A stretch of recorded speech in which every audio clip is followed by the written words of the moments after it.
Have you ever been in pain? Is there anything worse than hurting in pain? In today's world, I can't understand why anyone should be agonizing.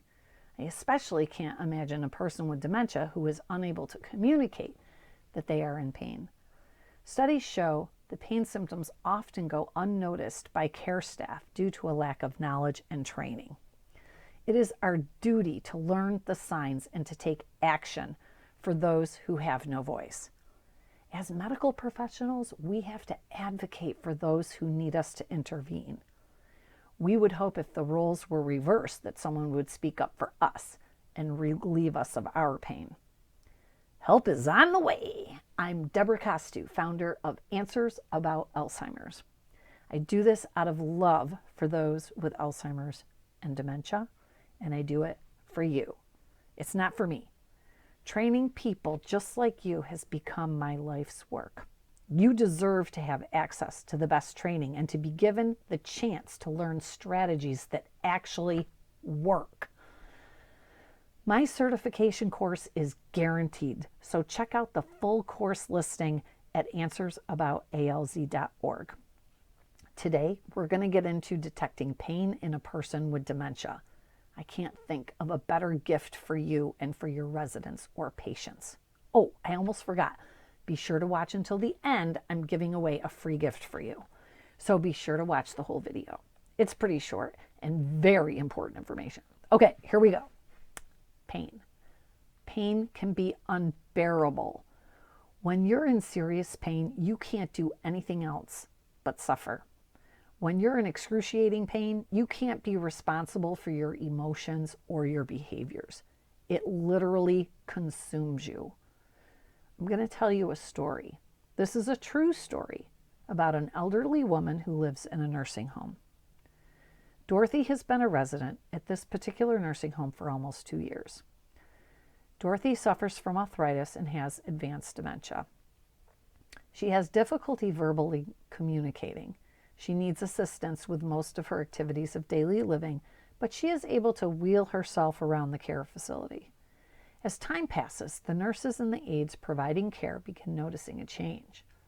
Every morning, Dorothy is refusing to get in her wheelchair. She moans and gripes during the transfer. She clenches her fists, and she has started to slap the aide's hands away and tries to grab them. The staff at first assume that Dorothy's dementia is advancing, causing her to have behaviors.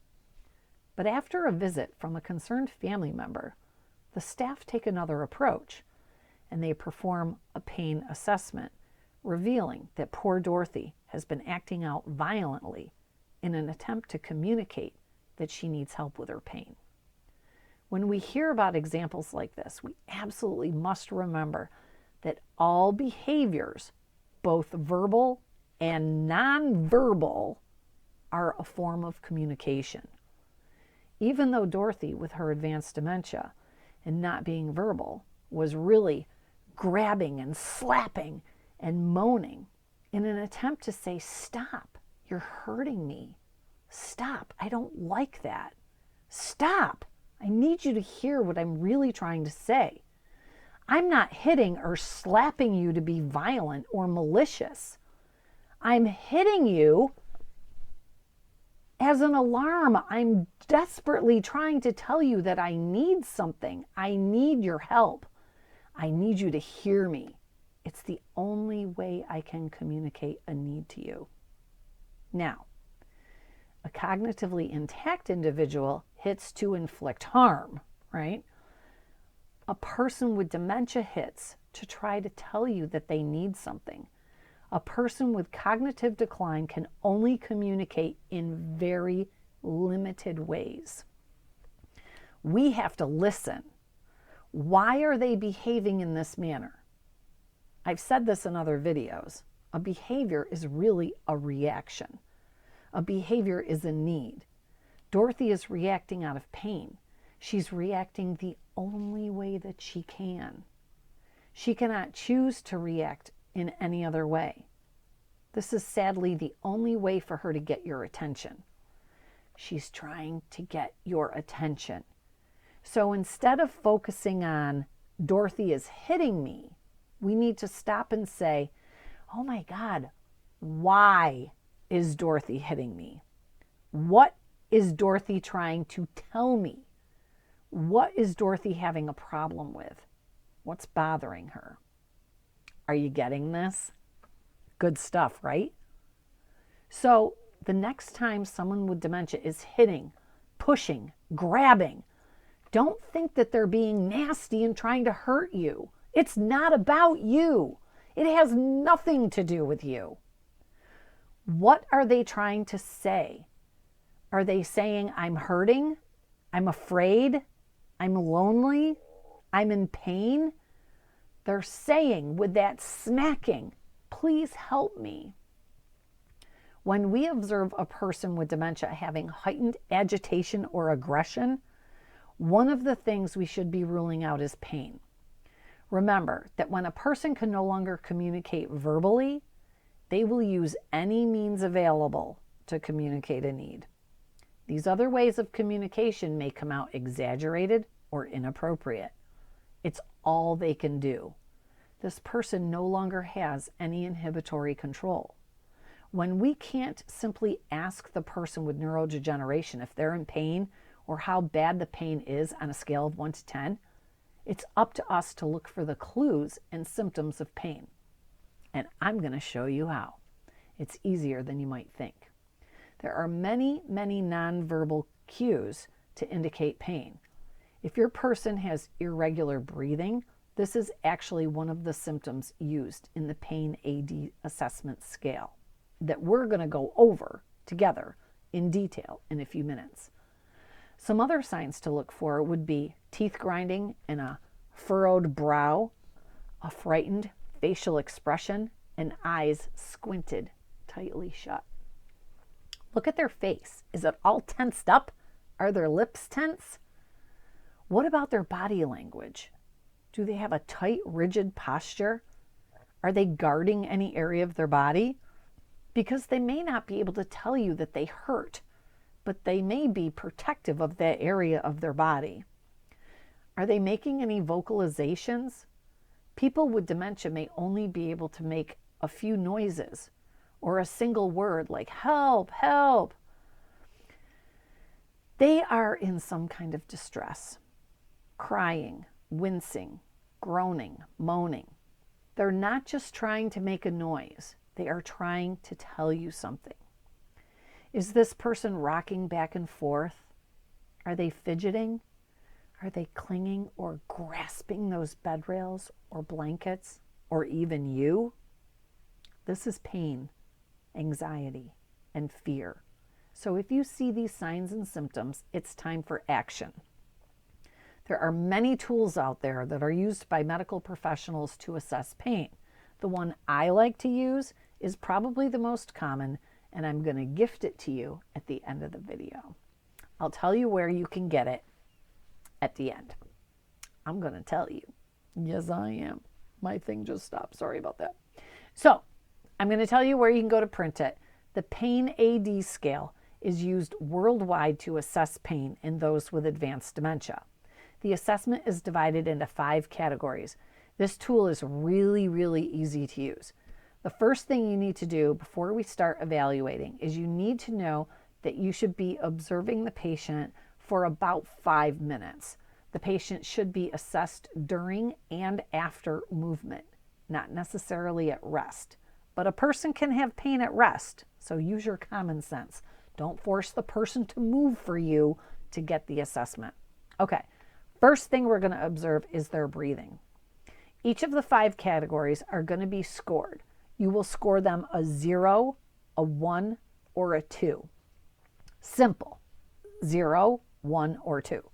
0 being normal or none. So let's talk about breath. So breath is going to be in column 1. If your person has normal breathing, they would score a 0. If they had occasional labored breathing or short periods of hyperventilation, they would score a 1. If they have noisy labored breathing or long periods of hyperventilation or Shane strokes respirations, those breaths sound something like, like they go in and then they come out. So if they stop breathing in between breaths, that would be a level 2. The next behavior is a negative vocalization. So if they have no vocalizations, they would score a 0. If the person is occasionally moaning or groaning, or they have a very low level of speech with a negative or disapproving quality, that would be a score of 1. The person scoring a 2 would have a repeated troubled calling out, like help, help, or hey, hey, or nurse, nurse, nurse. It can be any word. It doesn't matter what the word is. Loud moaning or groaning and crying would all score as a level 2. The next behavior, the third one, is facial expressions. If they're smiling or inexpressive or kind of like a flat face, that would be a 0. If they appear to be sad, frightened, or frowning, that would be a 1. And if they have a grimacing or a tightly scrunched up type looking face, that would be a 2. The next assessment behavior is their body language. They would score a 0 if they appeared relaxed. If they look tense, distressed, or if they are pacing or fidgeting, that would be a score of 1. If they have a rigid body posture, their fists are clenched, their knees are pulled up, they're sort of like in a fetal position, or if they're pulling or pushing away or striking out or hitting, grabbing, slapping, that would be a score of 2. I know you're probably thinking of some of your past patients and going, oh my God, she wasn't trying to hurt me. She was probably in pain. And as horrible as that sounds that you're reflecting on that, I'm glad you are, because that means you're learning. The last one is consolability. This person, is this person able to be consoled? If so, there's no need. That would be a 0. If they can be distracted or reassured by your voice or a gentle touch, that would be a 1. If you're unable to console them or distract them or reassure them, that would be a level 2. So, in addition to the chart that you can download, and I'm giving you as a free gift because you are so awesome, it will come with the assessment guidelines, and so it'll have all the instructions spelled out for you. It's so easy. So now it's time to give this person a score. You're going to add up all the numbers in the score column on the right-hand side and put the total at the bottom. Any score other than 0 indicates pain.